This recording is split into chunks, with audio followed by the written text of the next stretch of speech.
हमने जो कुछ भी आज तक कार्य किए हैं वो सारे कर्म जमा हैं,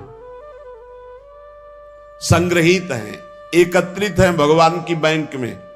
एक एक चेष्टा विश्व में आप देख रहे हो, कोई गर्भ ही से कष्ट प्रदा रहा है, किसी को कितने बड़े बड़े कष्ट मिल रहे हैं, तो जो हमारे शास्त्रों में लिखा वो मिथ्या नहीं है, मिथ्या नहीं है। आप सत्य मानिए। आपका तो इतना भी ज्ञान नहीं कि गर्भ में आपको कष्ट मिला है, आप कहां याद कर सकते हैं? आपकी याददाश्त कहां इतनी जोर की है कि आपको 9 महीना गर्भ में रखा गया, कितना कष्ट पाया है। अब आप उसकी भी याद नहीं कर तो आप पूर्व जन्म की बात क्या जाने, आप नरक और स्वर्ग को कैसे जाने? ये हमारे शास्त्र हैं। अगर मानोगे तो बच जाओगे, नहीं मानोगे तो भोगना पड़ेगा। अच्छा, ये कुछ विधान ऐसा नहीं, अगर ऐसा हो कि अभी अभी ताजा ताजा हिसाब किताब मिले तो लोगों को विश्वास होने लगे, लेकिन एक एक केस जो है 10-10 साल चलता है, उसके बाद और दंड मिलता है तो सबके आंखों से ओझल मिलता है, आंखों के सामने तो मिलता नहीं कि देखो भाई इसने चोरी की थी तो ये दंड इसको चौराहे पे दिया जा रहा है, इसने अमुक तो ये दंड दिया जा रहा है, तब तो लोगों को विश्वास हो जाए। लेकिन दंड विधान होता है बहुत एकांत में, कोई देख नहीं पाता है। तो आप सोचो, ऐसे जो नरक स्वर्ग आदि हैं ये हमारे ब्रह्म ऋषियों द्वारा लिखे गए। जो भी तुम कार्य कर रहे हो वो एक भगवान के पास बैंक है, सबके वहां जमा हो रहे हैं। 2 प्रकार के कर्म होते हैं, पाप कर्म अशुभ, पुण्य कर्म शुभ। ये जितने जमा हुए हैं अनंत जन्मों से अभी तक, वो आपके नाम में जमा है, उनको कहते हैं संचित कर्म। और जो ये नए कर्म कर रहे हो इनका नाम है क्रियमाण। और जो उस संचित कर्म से इस मानव देह में तुम्हें भोगने के लिए मिला है उसे कहते हैं प्रारब्ध। शास्त्रीय परिभाषा संचित, प्रारब्ध, क्रियमाण, 3 प्रकार के कर्म हैं। और ये सबको भोगने ही पड़ते, पक्का भोगना पड़ता है। कब तक? जब तक अहंकार का नाश नहीं हो जाता। आवागमन का मूल हेतु अहंकार है, मैं करता हूं, ये भाव संत की कृपा से नष्ट। अहंकार का नाश सिर्फ संत की कृपा से होता है। तिनकी संगति रहते जाति कुल मद सब नंसई। संत संग कैसा करता है? जैसे चने को भून दे, फिर उसमें अंकुरण नहीं हो सकता, ऐसे इतना भुन जाता है सत्संगी कि उसमें अहम रह नहीं जाता। जैसे भुना हुआ बीज कभी अंकुरित नहीं होता, ऐसे ही संत संग से जो आपके नए कर्म हैं ये सब भुन गए। अब ये तुम्हें अगला जन्म नहीं देंगे, देखो। और जो पूर्व संचित गोदाम है, ज्ञानाग्निना सर्व कर्माणि भस्मसात कुरुते तथा, उनके द्वारा प्रदत्त ज्ञान को अपने अंदर जागृत करो, ज्ञानाग्नि जलाओ। ये ज्ञान अग्नि ही वहां पहुंचेगी और तुम्हारे सारे कर्मों को भस्म कर देगी। या समर्पण वृत्ति करो तो भगवान आग लगा देंगे। 2 ही है, ज्ञानाग्नि सर्व कर्माणि भस्मसात कुरुते तथा। अगर उसको संचित को कोई भस्म कर सकता है तो दिव्य ज्ञान और या भगवान। ज्ञान गुरु से प्राप्त होता है और समर्पण आश्रय भी गुरुदेव से प्राप्त होता है, दोनों संतों से प्राप्त होते हैं। 2 प्रकार से भस्म हो सकता है संचित कर्म, या तो भगवान भस्म कर दे, अहम त्वाम सर्वपापेभ्यो मोक्षयिष्यामि मा शुचा तेषाम अहम समुद्धरता मृत्यु संसार सागरात। और या फिर गुरु से इतना ज्ञान प्रकट हो जाए, ज्ञानाग्नि सर्व कर्माणि भस्मसात कुरुते तथा, वो ज्ञानाग्नि के द्वारा संचित कर्म। ऐसा ज्ञान बहुत दुर्लभ है। यहां देखो, जितनी जानकारी है उतना तो जीवन में उतार नहीं पा रहे आप लोग। कितनी जानकारी है आपको? बहुत जानकारी है। और जब गलत आचरण करने का संयोग बनता है तब तुम्हारी जानकारी सब खो जाती है। इसे ज्ञान नहीं कहते। ज्ञान तो उसी समय के लिए है जब असद आचरणों में मन जा रहा हो, उस समय आप बचा लो अपने आप को। उपाय है सबसे बढ़िया, भगवान के प्रति समर्पित हो जाना। मत चित्ता सर्व दुर्गाणि मत प्रसादात तरिष्यति। जिसने मेरे में चित्त लगा दिया सब दुर्गुण नष्ट हो जाते हैं और मैं उनके संचित कर्मों को भस्म कर देता हूं। हम त्वाम सर्वपापेभ्यो मोक्षयिष्यामि मा शुचा। और प्रारब्ध बड़े बड़े ऋषियों को भोगना पड़ता है। सावधान, प्रारब्ध भोगने के लिए तैयार रहो, इसमें भक्ति को दोष मत देना है। जो संचित से शरीर रच गया उसको भोगना पड़ेगा, कमर कस लो। प्रारब्ध भोगना, रामकृष्ण परमहंस जी के गले में कैंसर था जो पूरे विश्व के कैंसर को मिटाने की सामर्थ्य रखते थे। भीष्म पितामह जी को पूर्व प्रारब्ध सांप को एक बबूल के पेड़ में फेंक दिया था तो कई दिनों में तड़प तड़प के मरा था, उसका प्रारब्ध बना था करके 6 महीना बाणों की सैया पे। अखंड बाल ब्रह्मचारी, महाभागवतों में गणना है, 12 महाभागवतों में महावीर, संकल्प सिद्ध महापुरुष, 6 महीना बाणों की सैया पे। या तो बहुत विचित्र विचित्र,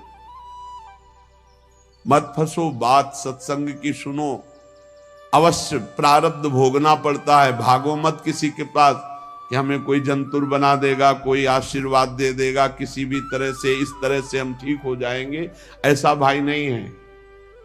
अगर ऐसा होता तो बड़े बड़े सिद्धों को प्रारब्ध भोगना ना पड़ता। आप विश्वास कीजिए, बहुत बड़े बड़े महापुरुषों को कष्ट शारीरिक भोगने पड़े हैं। चाहे कोई भी हो, आप जिन जिन महापुरुषों के सानिध्य में देखा, अरे भाई इतना कठोर तप और भजन और शरीर का प्रारब्ध आया तो पैर में कीड़े पड़ गए। आप नहीं समझते, प्रारब्ध बहुत बलवान होता है। ये सब भगवान की माया का खेल है।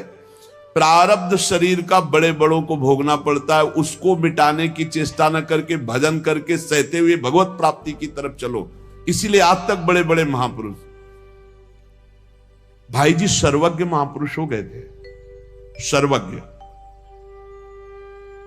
एक परिवार बहुत त्रसित था, अर्थ का व्यापार कर करके हार गया था, कर्जा हो गया था, अर्थ नहीं था, खाने को नहीं था, बेटियां ब्याह के लिए थी, परिवार बड़ा था। उसने विचार किया आज रात के 12 बजे अपने शरीर को छोड़ देंगे। शाम टाइम गाड़ी दरवाजे पे लगी और उस गरीब आदमी के दरवाजे गाड़ी, वो घबरा गया कि क्या हो गया, हमारे पास कौन है, कोई रिश्तेदार नहीं, कोई मित्र नहीं, कोई हम पर। गाड़ी से भाई जी उतरे। भाई जी को कभी देखा नहीं, अपने आप अपने घर जैसा भाई जी अंदर जा रहे। अवस्था ज्येष्ठ श्रेष्ठ, इसलिए कहा बाबूजी कैसे आप, आपसे ही बात करनी, थोड़ा एकांत में चलिए आप। तो बड़ा आनंद मिल रहा था, कोई संशय नहीं हो रहा था, क्योंकि भगवत प्राप्त महापुरुष वो बावरा हुआ जा रहा था कि मानो हमारे घर भगवान ही आए हैं। कमरे में ले गया, बोले दरवाजा बंद कर लो। बंद किया। बोले भाई आज तुम रात्रि के जो करना चाहते हो, इससे जीव की बहुत दुर्गति होती है। ये बात उसने किसी से कही नहीं थी और भगवान तुम पर बहुत प्रसन्न है। एक थैले से मोटी गड्डी निकाली रुपए की और कहा ये लो, इससे जो तुम्हें लगे उचित व्यापार करना। अगर व्यापार में हानि होती तो भी चिंता मत करना, ये ना पैसे वापस करने, ये आपके हैं। और कुछ दिन लगातार ऐसे ही आपके पास पैसे आते रहेंगे, जिनसे आपका बेटी का भी ब्याह हो जाएगा। बड़े बड़े धनी मानी भाई जी के चरणों से जुड़े थे, तो धन का प्रथम सदुपयोग यही है, इसलिए भाई जी प्रेरित कर देते थे। अब वो रो के चरणों में गिर गया, मेरे भगवान आपके। भाई जी ने कहा भगवान आपको बहुत प्यार करते हैं। उन्होंने ऐसे सर्वज्ञ महापुरुष जो सब बात, एक आदमी कंबल ओढ़े हुए, आप पढ़ लेना चरित्र, मुंह ही नहीं खोल रहा था, उसे कई लोग लाए हुए थे। भाई जी ने कहा क्या हो गया? बोले शरीर छोड़ना चाहता है और आप ही समझा सकते हो। भाई जी ने कहा क्या है, कंबल क्यों ओढ़े हो? हटाओ कंबल। जो ही कंबल हटा, मवाद बह रहा था, गलित कुष्ठ पूरे शरीर। बोले भाई जी से कहा कि बाबूजी अब ऐसे में शरीर रखना उचित है या त्याग देना? भाई जी ने कहा ये शरीर श्री कृष्ण प्राप्ति के लिए गले से लगा लिया। वो चीख पड़ा, अरे नहीं, मेरा घृणित शरीर खत्म। ऐसे महापुरुष अपने उदर के कैंसर में भारी पीड़ा से युक्त शरीर का त्याग किया। आप सोचो, जो चुटकी बजाते भजन बल से प्रारब्ध नष्ट कर सकते हैं, अपने ऊपर लेकर के प्रारब्ध बड़े बड़ों को भोगना पड़ता है। भीष्म पितामह के रोम रोम में बाण लगे थे, शरीर में 2 अंगुल जगह भी नहीं बची थी जहां बाण ना लगा हो। इतने बाणों से विद्ध होने पर भी वो हर समय श्री कृष्ण सुमिरन कर रहे थे। वृंदावन में रामकृष्ण दास जी बड़े भारी महात्मा थे, उनको भी कैंसर हो गया। प्रारब्ध के भोग भोगने पड़ते हैं। प्रारब्ध के भोग में यदि दृष्टि बदल सकती है तो कोई संत महात्मा पहुंचा हुआ उसे मिटा सकता है। वो भी मिटाते क्या है, सब समेट के अपने ऊपर ले लेते हैं। आप सच्ची मानिए, संतों की कृपा हम कैसे। आपने कई बार सत्संग में सुना होगा, अपने ऊपर प्रारब्ध लेकर अपने पैर को कटवा दिया, लेकिन एक गरीब आदमी के कैंसर को अपने ऊपर लेकर मिटा दिया। ऐसे तो बहुत से संतों के चरित्र देखे गए। हम लोगों को चाहिए कि प्रारब्ध मिटाने की कोशिश न करके भजन करके भगवत प्राप्ति की चाह करें। भगवान सबके मन में ही बैठे हुए देख रहे हैं। मन से ही दुख सुख होता है। जब आप भजन करेंगे तो प्रारब्ध का आपको दुख नहीं होगा, भोगने में बड़ा आनंद आएगा। भला दुख भोगने में आनंद आता है, लेकिन आनंद आता है कब? जब मन भगवान से जुड़ा होता है। आप ये समझ लीजिए, दुख भोगने में बड़ा आनंद आता है जब मन भगवान से जुड़ा होता है। मन में भगवान बैठ जाते, आनंद ही आनंद। प्रारब्ध का भोग 3 प्रकार से होता है, एक स्वेच्छा से, एक अनिच्छा से और एक परेच्छा से। हमारे मन में हमारा प्रारब्ध भोग प्रेरणा करता है और हम कुछ अपने साथ गलत कर बैठते हैं।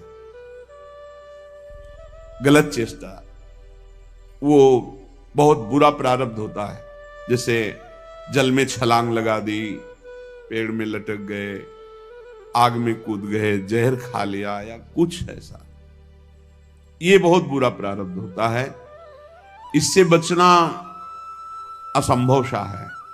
अगर उसके पहले सत्संग मिल जाए, कोई संत कृपा कर दे, भाव बदल जाए, तो बहुत से लोग हैं जो अपने भावों को बदल चुके सत्संग से। नहीं तो ये जो पहला है स्वेच्छा से, ये बहुत खतरनाक, क्योंकि कोई जान ही नहीं पाता कि उसके अंदर चल क्या रहा है और वो खतरनाक प्रारब्ध उसको नष्ट कर देता है। स्वेच्छा, जानबूझ करके अपने शरीर को नष्ट करना, बहुत बुरा प्रारब्ध होता है, बहुत बुरा प्रारब्ध होता है। स्वेच्छाकृत प्रारब्ध बहुत भयानक होता है। यह तभी मिट सकता है जब किसी महापुरुष का संग मिल जाए और उनके वचनों से हमारा चिंतन बदल जाए। वो चिंतन तभी बदलेगा, पाप हल्के होते हैं दर्शन से, संभाषण से, उनकी कृपा से। वो कहते ना, आपने बचा लिया, नहीं तो हम तो शरीर को नष्ट कर देते। मतलब उनकी विचारधारा को परिवर्तित कर दिया गया, क्योंकि ये स्वेच्छाकृत प्रारब्ध है। ये आपके अंदर है बैठा हुआ, मार देगा। कभी किसी के अंदर अगर इस भयानक पाप बन जाएगा तो ये जागृत हो जाएगा कि क्या करूं, शरीर छोड़ दूं क्या, ऐसा आने लगेगा भारी प्रारब्ध। ऐसी स्थिति में फौरन किसी संत महात्मा से मिलो और अपने मन की बात उनसे, जो आपकी बात सुन सके, वो आपको बहुत सीरियस ले सके, समझा सके, उनसे मिलो और अपने स्वेच्छा प्रारब्ध का नाश करा सकते हो। यदि उनकी बात में लग गए तो प्रारब्ध भी बदल सकता है। ये भगवान के प्रेमी जनों में बड़ी सामर्थ्य है। ये स्वेच्छाकृत प्रारब्ध बड़ा भयावना होता है। बहुत सुविधाएं सब हैं, कोई बात एकदम मन में लगी, इतनी विपरीत होती चली गई, तो प्रारब्ध भोग आपको वैसे ही प्रेरित करता चला गया ऐसा स्वेच्छाकृत। और एक होता है अनिच्छाकृत। अब वो छलांग लगाई थी कूद करके जल में, और उसको पता नहीं था जहां छलांग लगाई ऊपर से नीचे 2-3 हाथ के नीचे उस सीमेंट की बहुत बड़ी बांध थी। वो सीधे 50 हाथ ऊपर से कूदा, खोपड़ी के बल से खोपड़ी फटी, मर गया। यद्यपि उसकी इच्छा नहीं थी, प्रारब्ध ने मार दिया। अनिच्छा प्रारब्ध। आप जा रहे हैं, अचानक पैर फिसला, मुंह के बल गिरे, अचानक पैर फिसला, हाथ पैर टूट गए, आप चाह नहीं रहे। ये एक है चाह वाला स्वेच्छा प्रारब्ध, और एक है ये अनिच्छा प्रारब्ध। अनिच्छा प्रारब्ध संयोग बना देता है। बाथरूम में गए, एकदम फिसल गया, एकदम गिरे, ऐसे नहीं, वहां तो जा रहे थे स्नान के लिए, लेकिन पैर फिसल गया।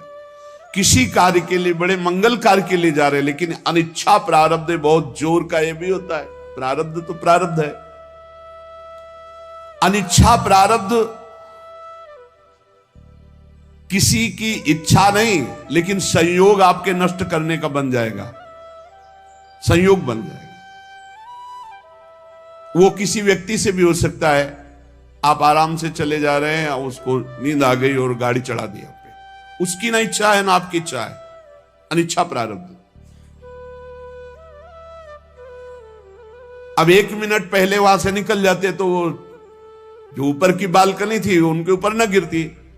मस्ती से आराम से जा रहे, ठीक समय पे बालकनी नीचे गिर के मर गए।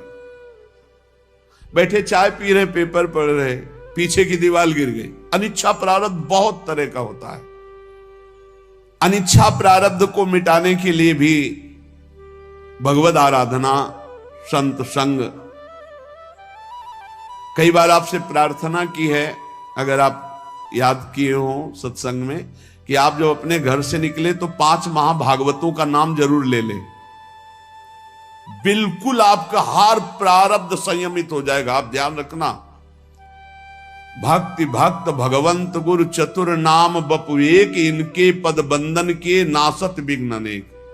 हमारी हाथ जोड़ के प्रार्थना है कि इतना बड़ा विघ्न जिसे कोई विघ्नराज नहीं काट सकते, वो भक्तों का स्मरण काट सकता है।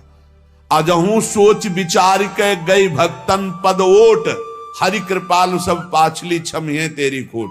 उचित समझो आप अगर, तो अपने यहां जो श्रृंगार के बाद भक्त नामावली होती है, बहुत छोटा भी है और बहुत से संतों के नाम हो जाते हैं। अब जैसे ध्रुवदास जी के है तो काफी बड़ी है। अगर ऐसा भी ना हो तो 10-5 महापुरुषों के नाम याद कर लो। तो जब आप घर से निकलो तो पहले उनके स्मरण कर लो। हरिवंश महाप्रभु की जय, स्वामी हरिदास जी महाराज की जय, हरिराम व्यास जी की जय, हरिव्यास देवाचार्य जी की जय, नागरी दास जी की जय, सेवक जी महाराज की जय, ध्रुवदास जी, जो संत याद आवे, कबीर दास जी महाराज की जय, रहीमदास जी महाराज की जय। सब भगवान में लगे हुए प्रेमी जन जी हैं, जितने भी भक्तों की याद आवे, आप पक्का समझ ले, जब आपको भय का अवसर लगे, हमारी प्रार्थना मान लेना, भक्तों का नाम स्मरण करने लगना। आप देख लेना, चमत्कार देख लेना। इनके पद बंधन के नासत विघ्नाने, अजहू सोच विचार के गई भक्तन पदोट, हरि कृपाल सब पाछली छमे तेरी। बड़े बड़े संकटों को, प्रारब्धों को ऐसे भक्ति स्मरण नष्ट कर देगा। घर से निकलो सुरक्षित रहने की भावना में, आप भक्तों का स्मरण तो जरूर करके निकलो।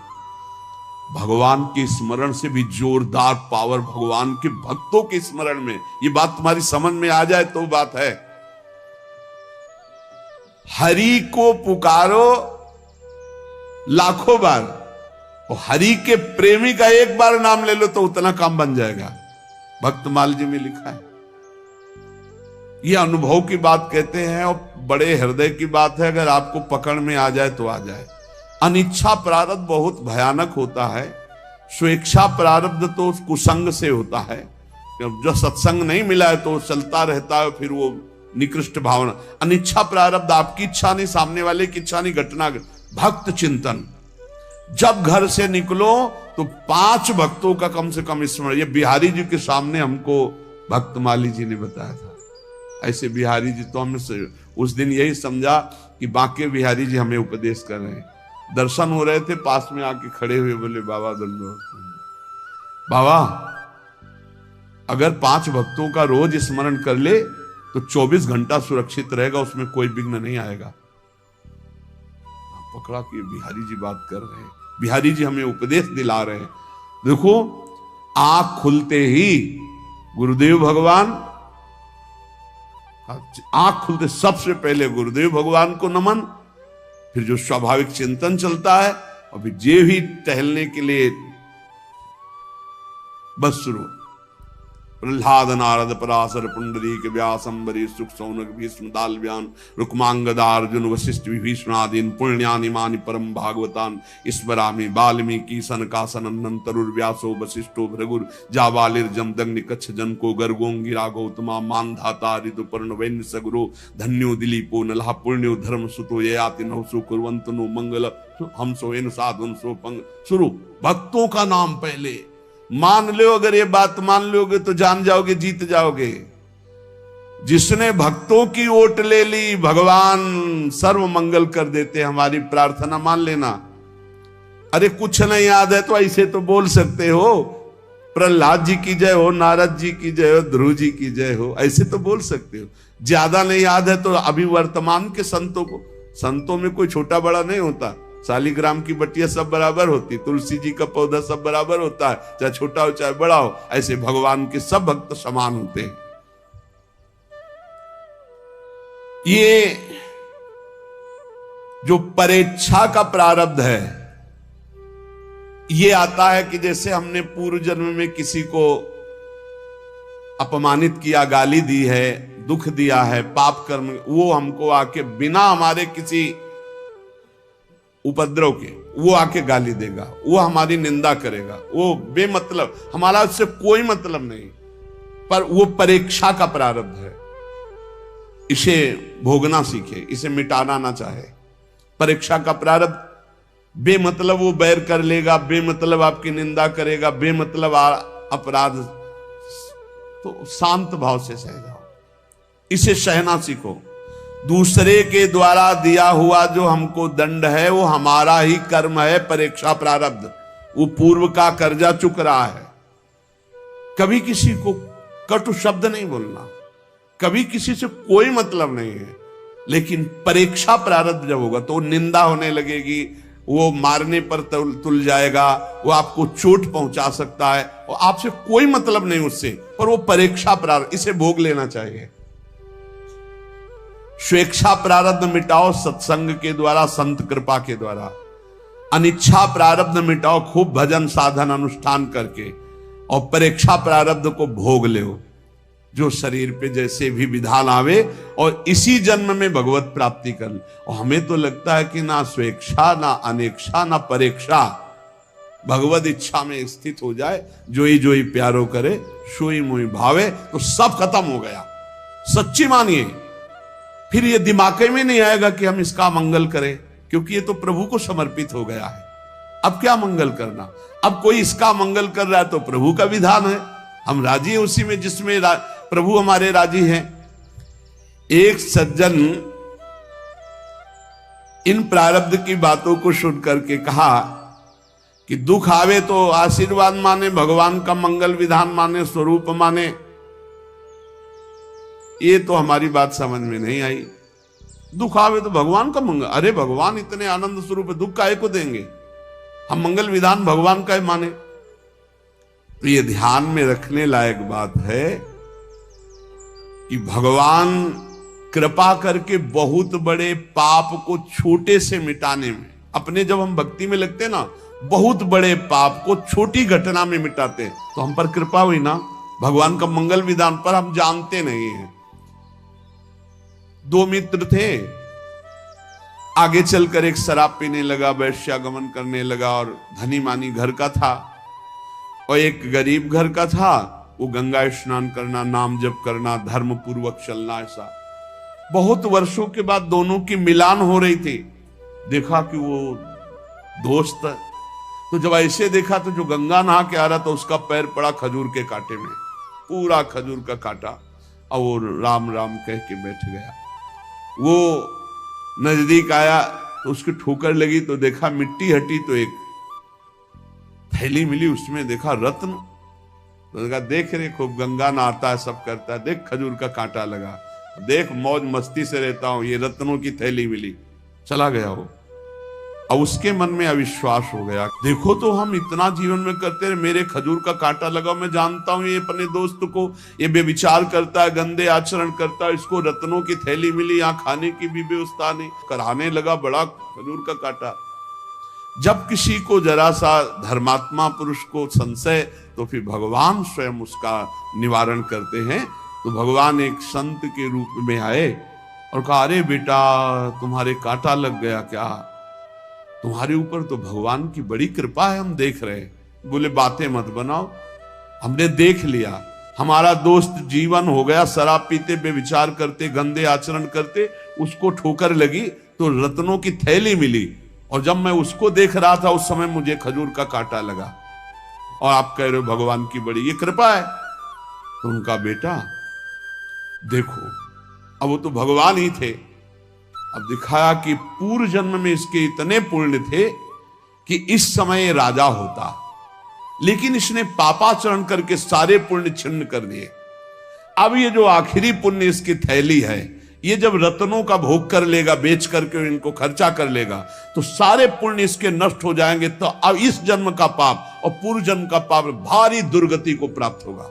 और बोले पीछे तुम्हारे ऐसे पाप थे कि इस जन्म में तुम्हें सूली की सजा मिलती, तो गंगा स्नान और नाम जप से सूली की सजा कांटे के उसमें निकल गई, खजूर के कांटे में। अब तुम्हारा पाप ये नष्ट हो चुका है, अब तुम्हारे सुकृत इस जन्म के और पूर्व के जुड़ेंगे, तुम आनंद। तब उसको विश्वास हुआ। तो जो हमारे भगवत मार्ग में चलने पर अचानक दुख मिलते हैं, तो वो हमारे कर्मों का फल होते, पर बहुत कम करके भगवान देते हैं, हम जानते नहीं। सही मार्ग में चलने पर जो आपको ठोकर लगी, जो आपको कष्ट मिला, वो कोई बहुत बड़ा बुरा प्रारब्ध छोटे में निकल गया। तो उपासक को इस बात का ध्यान रखना चाहिए कि प्रारब्धों के आने पर भगवान की भक्ति में कमी नहीं कर देना चाहिए। स्वेच्छा प्रारब्ध, अनेक्षा प्रारब्ध और परेक्षा प्रारब्ध। अच्छे कर्म का फल अच्छा ही होता है और बुरे कर्म का फल बुरा ही होता है, लेकिन बुरे से बुरा कर्म करने वाला भी यदि भगवान की शरण में आ जाए तो अच्छा ही अच्छा शुरू हो जाएगा। थोड़ा थोड़ा भगवान भुगता देंगे, उस पे फिर नाराज मत होना कि हम भक्ति कर रहे हैं, हमें बड़ी समस्या मिल रही। थोड़ा थोड़ा भुगता कर अनंत जन्मों का निर्मल करके इसी जन्म में भगवत प्राप्ति करा देते हैं।